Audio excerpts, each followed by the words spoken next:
ইউনূসের সাথে সাক্ষাৎ করেন। অত্যন্ত সৌহার্দ্যমূলক তাদের বৈঠক অনুষ্ঠিত হয়। জনাব তারেক রহমান প্রধান উপদেষ্টার কাছে আগামী বছরের রমজানের আগে নির্বাচন আয়োজনের প্রস্তাব করেন। দলের চেয়ারপারসন বেগম খালেদা জিয়াও মনে করেন ওই সময় নির্বাচন অনুষ্ঠিত হলে ভালো হয়।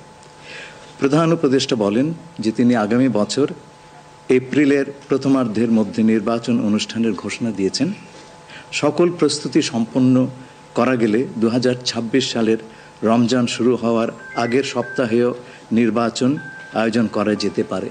সেক্ষেত্রে সেই সময়ের মধ্যে সংস্কার ও বিচার বিষয়ে পর্যাপ্ত অগ্রগতি অর্জন করা প্রয়োজন হবে। জনাব তারেক রহমান প্রধান উপদেষ্টার এই অবস্থানকে স্বাগত জানান এবং দলের পক্ষ থেকে তাকে ধন্যবাদ জ্ঞাপন করেন। প্রধান উপদেষ্টাও জনাব তারেক রহমানকে ফলপ্রসূ আলোচনার জন্য ধন্যবাদ জানান। আপনাদের সবাইকে ধন্যবাদ। আমরা 7টা কোশ্চেন নিব। আপনারা কোশ্চেনগুলো করবেন হচ্ছে আমাদের national security adviser doctor Khalilur Rahman এবং বিএনপির স্ট্যান্ডিং কমিটির মেম্বার আমির খসরু মাহমুদ চৌধুরী। প্লিজ।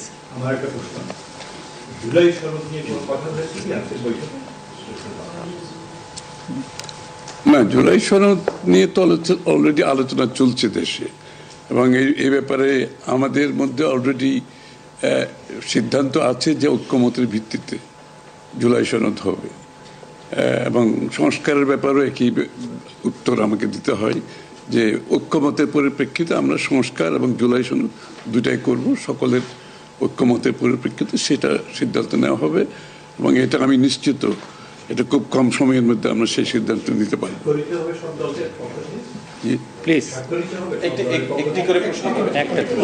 হ্যাঁ, ঐক্যমত যেখানে হবে স্বাভাবিকভাবে ঐক্যমতের পরিপ্রেক্ষিতে যে সিদ্ধান্ত হবে স্বাক্ষরিত তো হবেই, না হওয়ার কোনো কারণ তো নেই।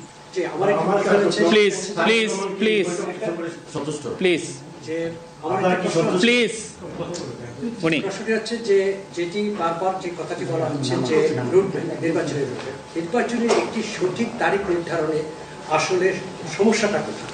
একটি সঠিক তারিখ সুনির্দিষ্ট তারিখ এর কোনো সমস্যাই নাই। আমরা কোনো সমস্যা দেখছি না। কেউ দেখলে পরে এটা ভুল দেখছেন। নির্বাচনের সম্পর্কে আজকে যৌথ বিবৃতিতে আমরা বলে দিয়েছি দুপক্ষই, এবং নির্বাচন কমিশন আমরা আশা করব শীঘ্রই একটা তারিখ ঘোষণা করবে। শুধু কি নির্বাচনের কথা হচ্ছে নাকি দেশের রাজনৈতিক পরিবেশে অন্যান্য বিষয় নিয়ে কথা হচ্ছে? সব বিষয়ে আলোচনা তো হবে স্বাভাবিক। আমরা তো নতুন বাংলাদেশ গড়ার প্রত্যয় নিয়ে সামনের দিকে এগোচ্ছি। সবাই আমরা চাই দেশ গড়ার যে প্রত্যয় আমরা নিয়েছি আমরা ঐক্যবদ্ধভাবে সেই কাজটা করব। শুধু নির্বাচনের আগে নয়, নির্বাচনের পরেও বাংলাদেশ গড়ার যে প্রত্যয় নিয়ে আমরা সবাই ঐক্যমত হয়েছি সেটা আমরা সামনের দিকে এগিয়ে নিয়ে যাব। একজন প্লিজ প্লিজ উনি বলুন। সংস্কার নিয়ে যে দীর্ঘ আলোচনা হচ্ছিল সেই সংস্কার বিষয়ে বিএনপির পক্ষ থেকে বা তারেক রহমান সাহেবের পক্ষ থেকে আপনারা কিভাবে রিঅ্যাক্ট করেছেন?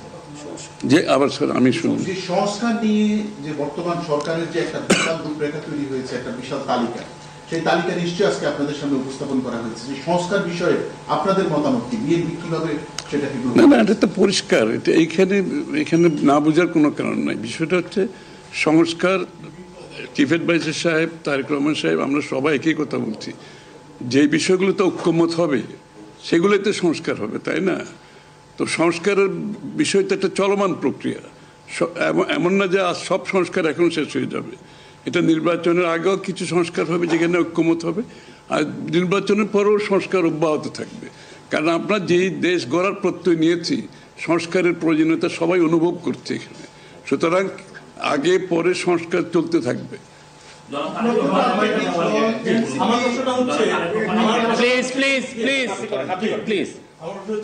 তারেক রহমান দীর্ঘদিন ধরে এখানে অবস্থান করছেন এবং স্বরাষ্ট্র উপদেষ্টাও বলেছেন ওনার দেশে ফিরতে কোনো বাধা নেই।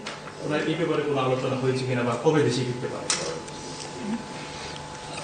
এই ব্যাপারে আলোচনার কোনো প্রয়োজনীয়তা আছে বলে আমরা মনে করি না। তারেক রহমান সাহেব যখনই ইচ্ছা উনি দেশে ফিরে যেতে পারবেন, সুতরাং এটা সিদ্ধান্ত উনি নেবেন সময় মতো। আমি একটা প্রশ্ন করতে চাই। আমার প্রশ্ন আছে যে শেখ হাসিনার যে এই যে হত্যাযজ্ঞ, সেই হত্যাযজ্ঞের যে বিচার প্রক্রিয়া, সেই বিচার প্রক্রিয়ার সাথেও কিন্তু একটা বিষয় জড়িত। তিনি বলেছেন যে তার সময় অর্থাৎ নির্বাচনের আগেই শেখ হাসিনার যে বিচার প্রক্রিয়া তিনি শেষ করতে চান এবং পরবর্তী তাকে ফিরিয়ে আনার ব্যাপারে তিনি সিদ্ধান্ত নেবেন। এই ব্যাপারে আলোচনা হয়েছে কিনা, এবং যদি সেটা হয়ে থাকে তাহলে সেটাও এই নির্বাচনের রূপরেখার সাথে এটা কোনো প্রভাব ফেলবে কিনা? যৌথ বিবৃতিতে এর উত্তর দেওয়া আছে।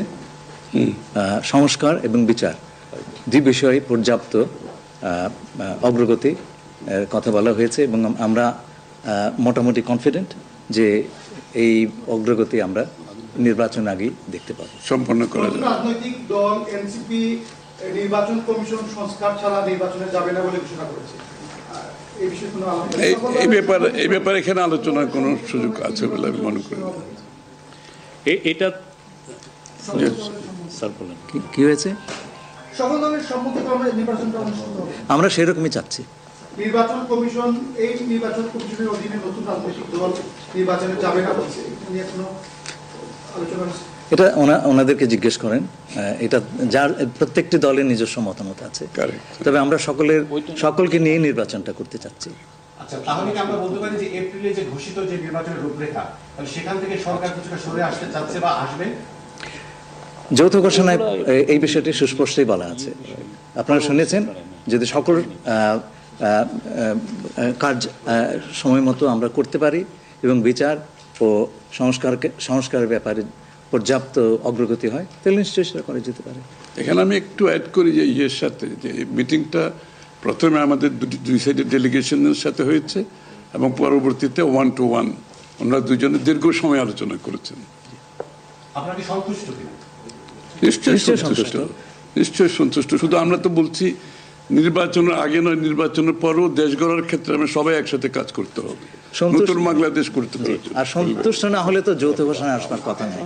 এখন যে বিচার প্রক্রিয়া চলছে বিগত সরকারের বিভিন্ন, আপনি একবার কোশ্চেন করেছেন প্লিজ। না, আরেকটা লাস্ট কোশ্চেন নিব।